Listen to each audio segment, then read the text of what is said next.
Hey dudes, it's Lerald, and I'm going to talk about how to farm gold so that you can use Kingsmarch to generate tons of Divine Orbs and Mirror Shards and potentially even Mirrors of Kalandra in the Legacy of Phrecia event. So I've seen a lot of complaints about gold costs on Reddit over the past several days, specifically over the weekend. I just saw a lot of people complaining about it. GGG allegedly reduced the cost of most of the town upgrades in this event, but did they really?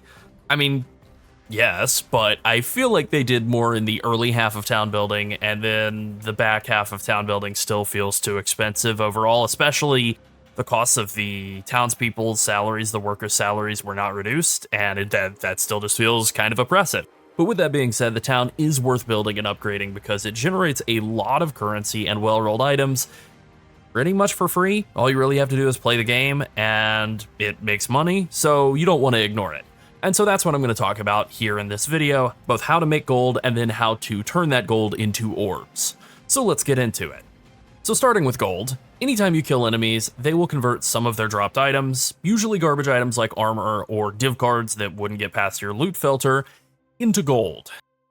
You need gold to fund the town and afford workers, obviously, and that's pretty much what you do when you're mapping. That's what you're optimizing for while mapping, while doing stuff that would be good for maximizing your currency drops as well. So things like quantity, rarity, and pack size, which all increase the amount of stuff that you get from monsters, quantity and pack size in particular, increasing the amount of currency drops you get. Those also increase the amount of gold that you get, and rarity helps with that a lot as well.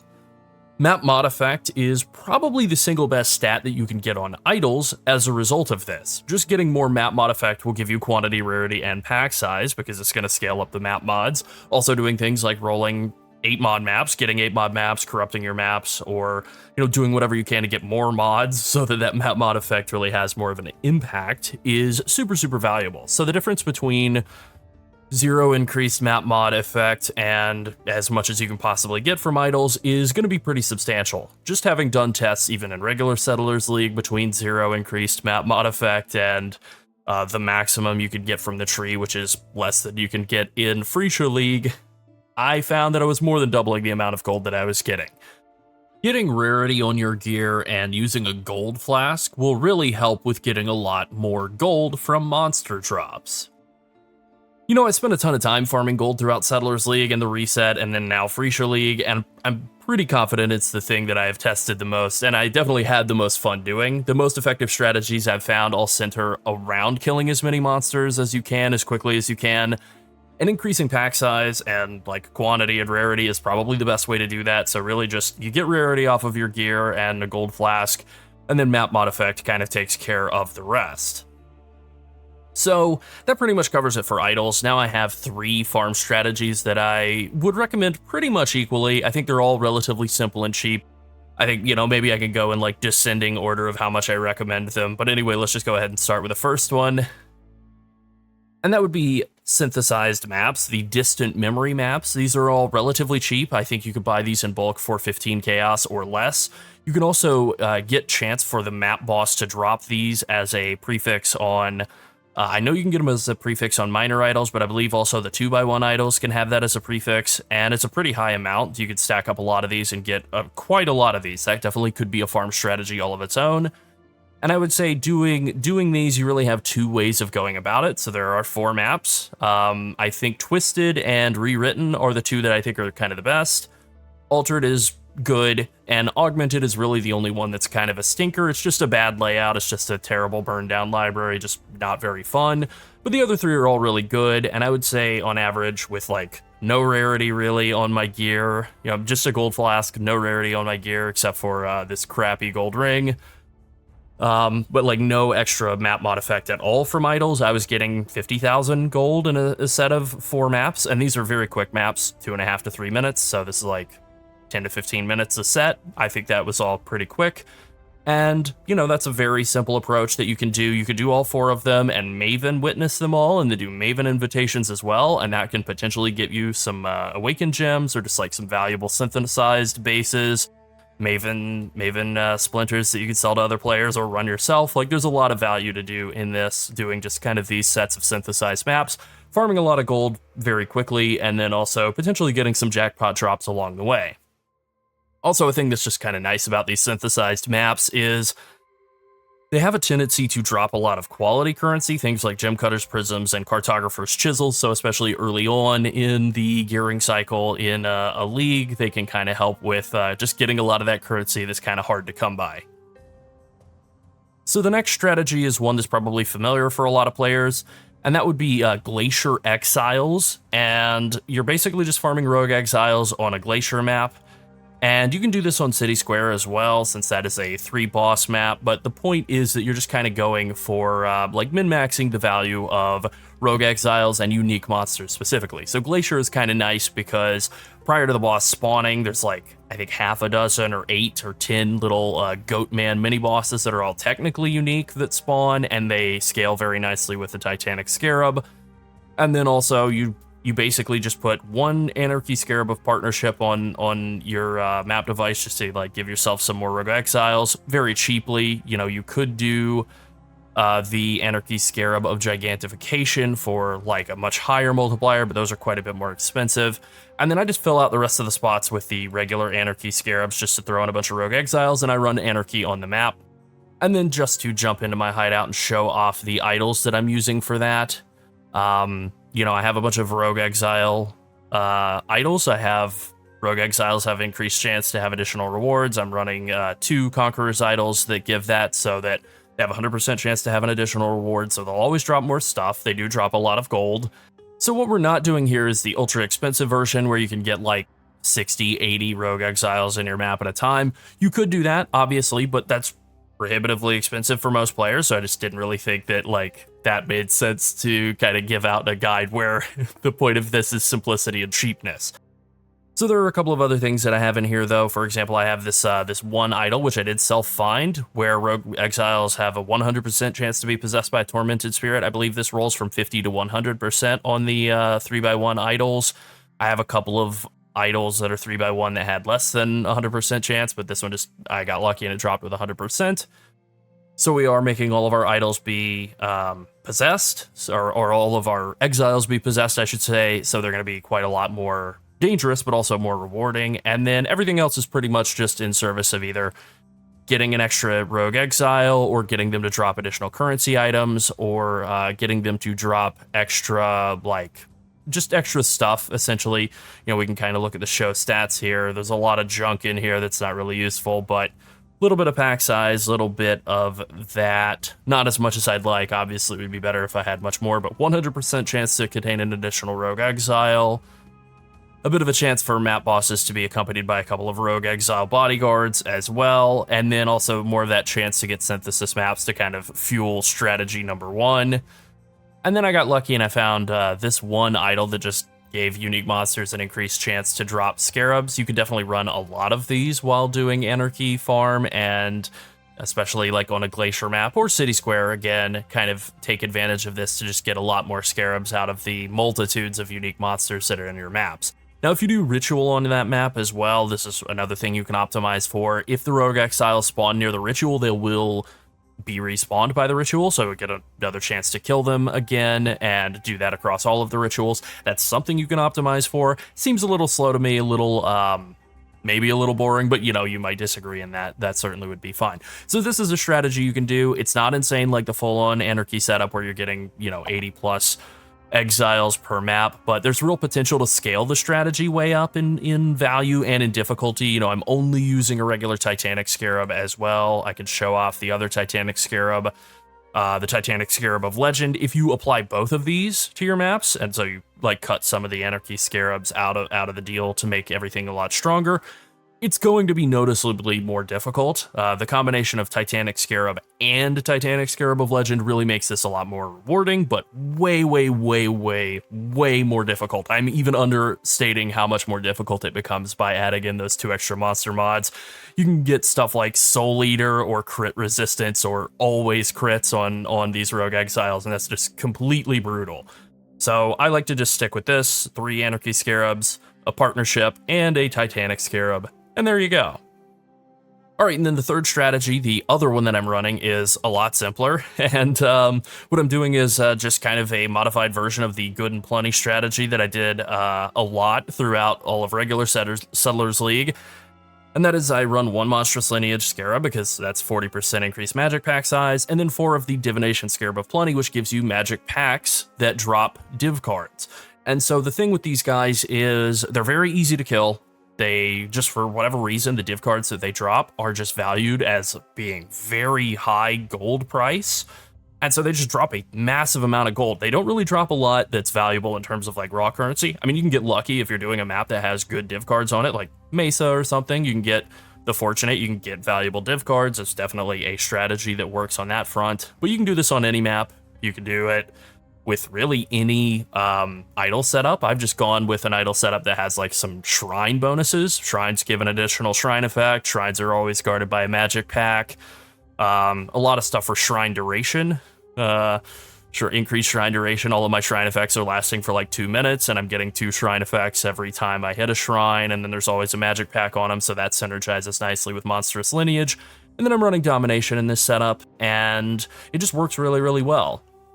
The only downside to this strategy, the only reason I wouldn't say like just do this and don't even think about the others, is when you kill the Divination of Scarab Plenty monsters, they spawn these like purple untargetable div card looking hat things that shoot out purple lightning balls, and they shoot them all at the same time.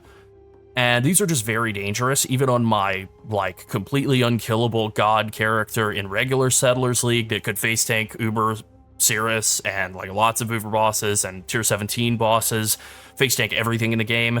The Divination Scarab of Plenty leftover things, they would absolutely one-shot that character. They're just very overtuned for some reason, which is kind of annoying. You know, a thing that you can do instead, it's not as good, but it is a little easier, is just run Domination Scarabs instead. So you could just do 4 Dom Scarabs and then a Scarab of Monstrous Lineage. You know, that is a thing that I've played around with. It's very fun and fast, but it's not as good in terms of gold per hour as the Divination Scarabs of Plenty. Okay, so that's gold. That's the biggest part of the equation, but that's not the whole thing. There is also the town to consider. Now, because Phrecia League was the 3rd round of Settlers League, and I've already done a couple of walkthroughs of setting up and running the town in a lot of detail, you know, at least 2 other times. I'll just do kind of a quick version here. But with that being said, if you want more detail, you should check out our videos from like the Necro Settlers reset maybe 3 months ago, or the original Settlers League 6 months ago. That'll give you a lot more detail. So the most important building in the town is the farm up here. And it is just something you really, really need to min-max, like max out the level of the farm, get it up to level 11, max out the level of all of your farmers, get all level 10 farmers. And, you know, this is where you set workers to grow crops. Crops are used in leveling up the town, but they are mostly used in shipping to other ports. And this is the most effective moneymaker in the league by far. Nothing really comes close at all, and the level of investment is, I mean, relatively speaking, it's pretty low. You just kind of have to run tier 16s for a while, and you'll be able to afford to set this all up. The dock is the other most important building. The crops aren't going to ship themselves. After all, you do need to max out your dock in order to ship those crops around to other ports. So I have some docks, some ships here just waiting to be shipped off. I have sent off most of my crops, so I'll just kind of show an example of sending out some crops.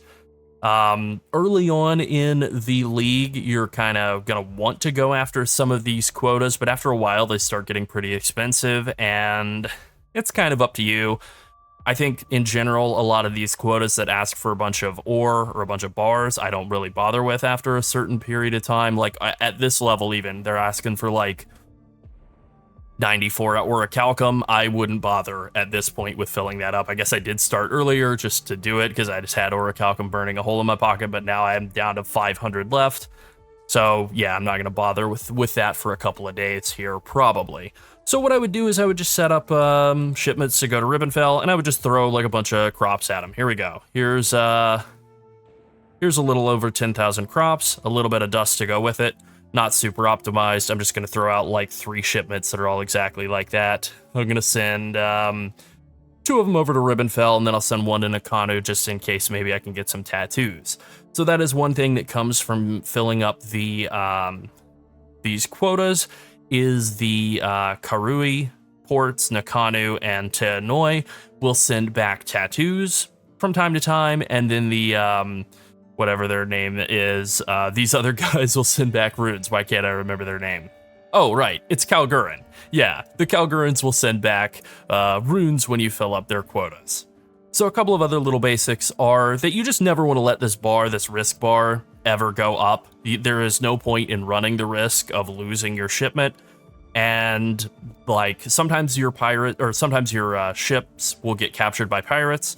And the thing is, that's not tied to the risk bar at all. That's just a thing that can occur when you send out ships. You can actually send out ships with you can do nothing. Like you could send like 60 crops to a local port if you wanted, just simply to keep running the risk of getting those fights, because there are some uniques that come from that. So you could do that. You can also get some good runes out of that. I'm not going to do that. I'm going to send a proper shipment at least with what little I have left in the way of crops. And he wants some Crimson Iron. Sure, I'll send every Crimson Iron you got.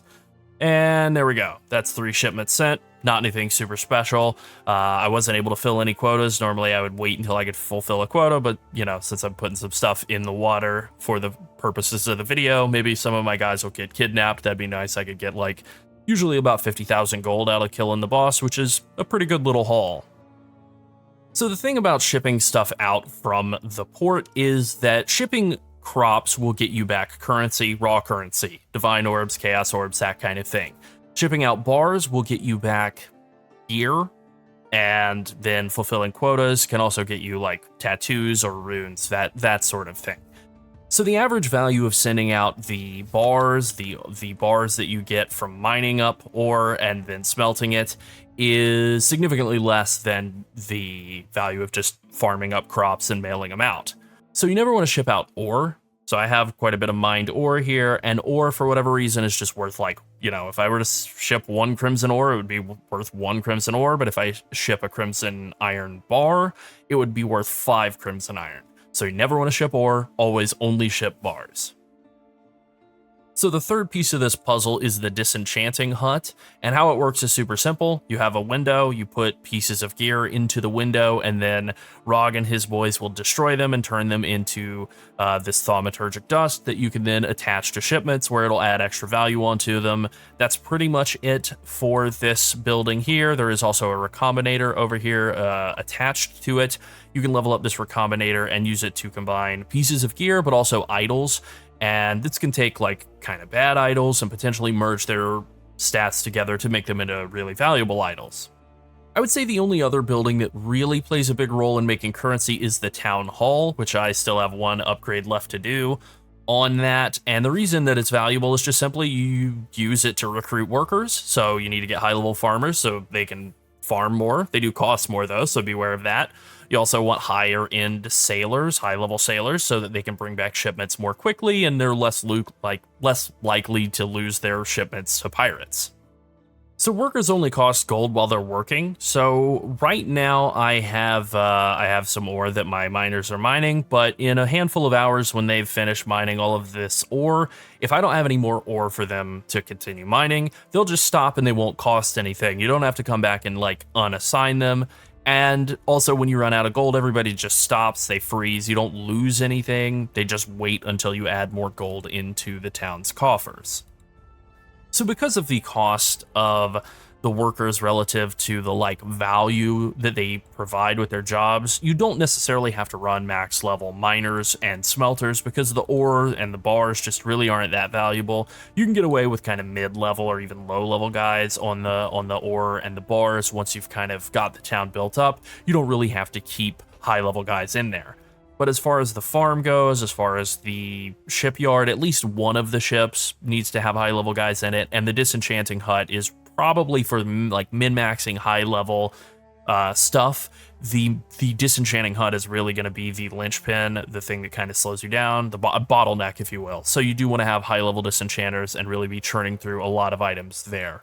It's also important to get that building min-maxed because once you hit min-max, which I haven't gotten to the max level yet, but once you get to the max level, you're able to disenchant unique items, and those are worth potentially way, way, way more thaumaturgic dust than rares. You know, I have some rares in here that are worth very little, you know, truly like super low values, and you can get tens of thousands of thaumaturgic dust from a single good unique.